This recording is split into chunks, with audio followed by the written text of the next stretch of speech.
Allegations of a top South African Revenue Services official receiving more than 1 million rands into his personal bank accounts has become a political issue in Parliament.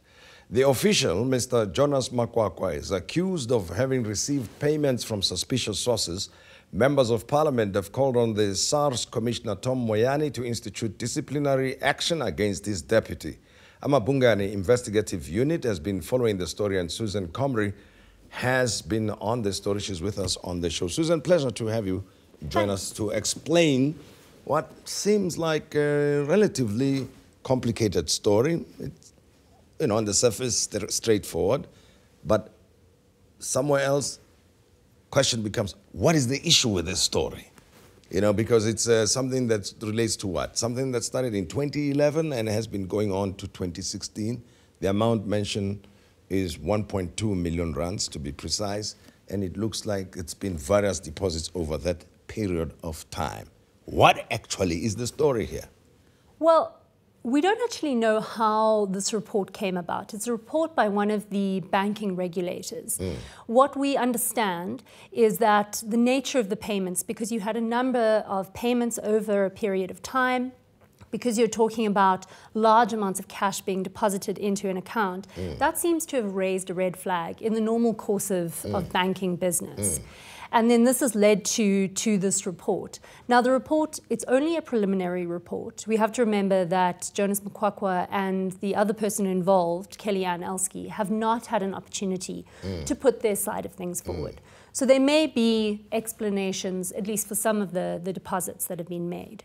Well, the question I wanted to ask at the very beginning, actually, is just that I had to start by trying to simplify the whole point, is where does the report come from?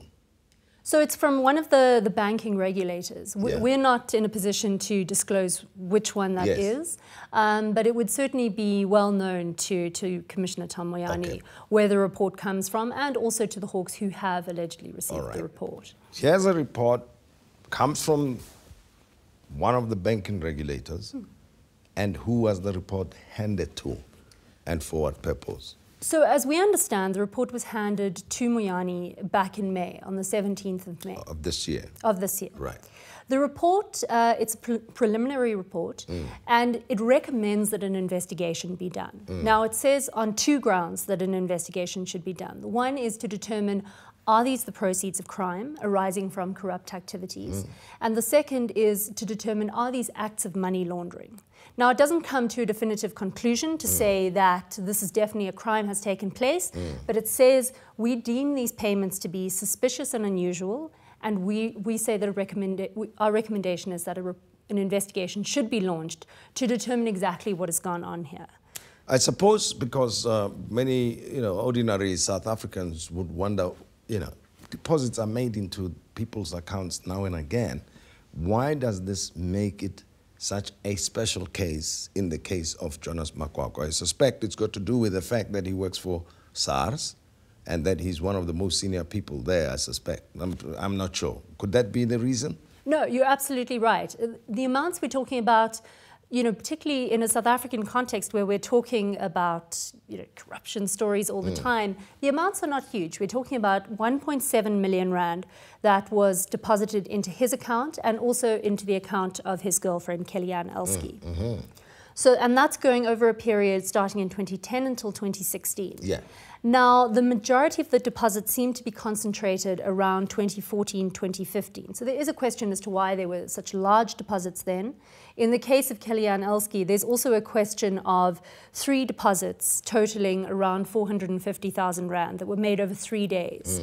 3 consecutive days just before Christmas last year. So that is, that in particular would raise a red flag. But I think the reason that the authors of the report are concerned, and the reason that we as South Africans should be concerned, is that we're talking about a man who is effectively the second in charge at SARS. He's in control of a very influential unit within SARS that has the power to investigate massive corporations and wealthy individuals. He holds a lot of power, and he really should be someone who is above reproach.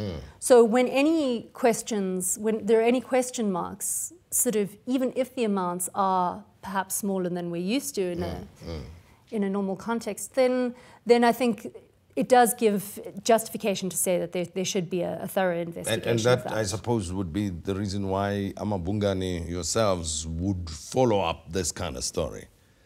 It's got to do with the position that he holds more than anything else. Sure, and the report actually says that. The report specifically says, in light of the position that he holds, there should be an investigation.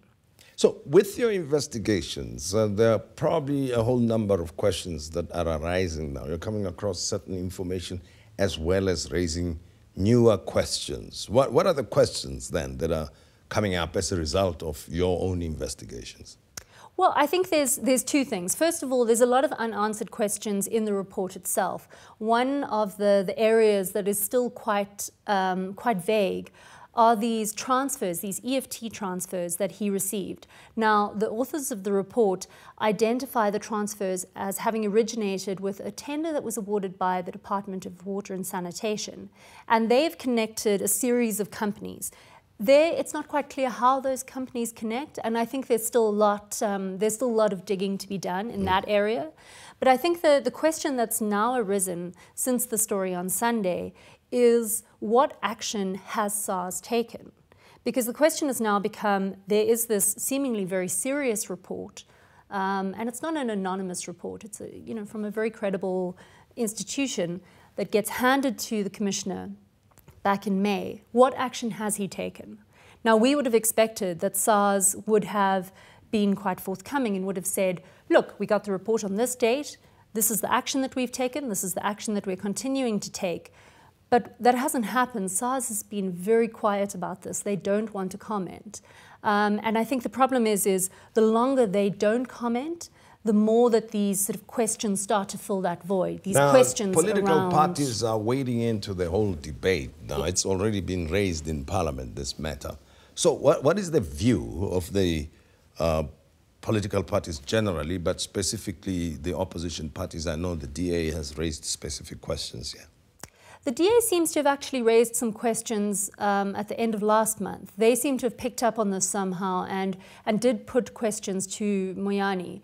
They've now taken this report and said, well, based on this information that has now come out, surely there needs to be an investigation by, it would be the Ministry of Finance, into what action Moyani took, if he took the right steps, if he has been negligent in his duties, in the action that he's taken, or maybe in this case not taken as a result of the report. So that seems to be where they're pushing it, and it'll obviously be up to the ministry to decide if they want to investigate that. Now, question becomes, these investigations are going on, the questions have been raised in Parliament.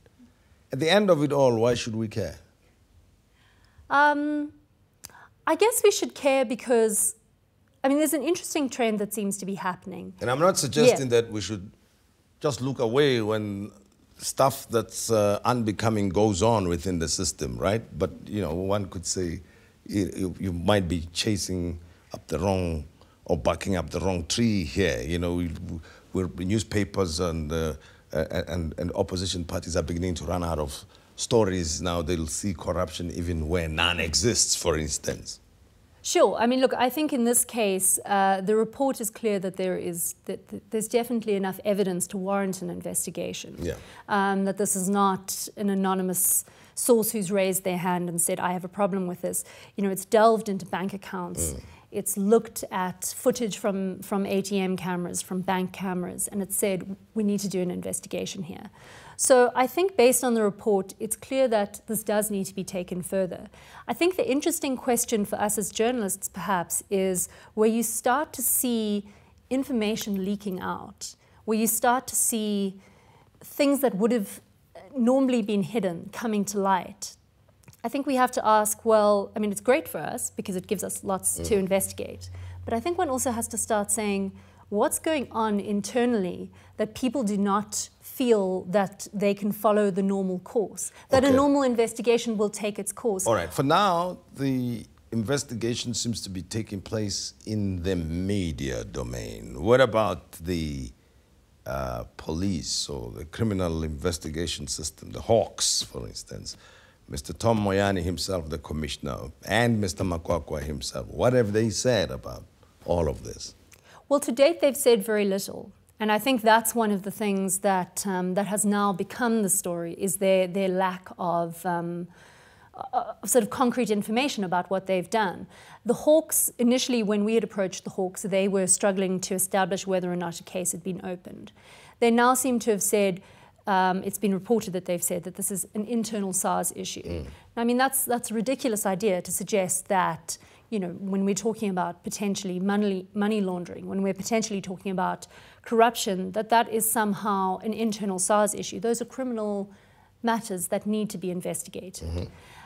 So I think at this stage we're waiting to see what are the Hawks going to say, but at this point we're not getting any information about what steps have been taken, if any. Mr. Makwakwa has spoken for himself? He hasn't. We approached him with very detailed questions, going through all of the transactions that had been flagged as suspicious and unusual. He decided not to comment. He said that the matter was sub judice. Now, we're not clear. He's also not saying why he deems the matter to be sub judice. Normally, it would have to be before a court or before some kind of forum. He's not saying what that is. I know that journalists, especially investigative ones, also rely a lot on their own intuition besides the facts before them. What is your intuition telling you? Where is this going? I don't like to trade on intuition. We trade on facts that we dig out. We trade on what we can establish. On the basis of the fact, where is this going? On the basis of the facts, I think we need to wait and see. I think the ball is now in SARS's court. I think the ball is in the Hawks' court for them to tell us what steps they have taken and what steps they are going to take. I do think that there's a risk that if they don't come out and give a very clear indication that there is just going to, speculation is going to fill that void. And, you know, as we know, things are so fraught at the moment that there's a lot of speculation that can happen. I think we need to have some concrete facts put on the table, and I think that's now up to SARS and the Hawks to come back and give us feedback on that. Susan Comrie, thank you very much for talking to us. And she's with AmaBhungane. They've been investigating this story. It's a serious allegation, by the way. This, as much as it's still early days and a bit murky and a bit confusing, but in due time, it will have certain consequences, as you can gather, because investigations have got to be conducted by the appropriate authorities, statements have got to be issued, and of course, Parliament most definitely will be raising this as one of the big issues to be debated by Parliament. We'd like to hear your comments on our stories and share your views on Twitter with us at Modise.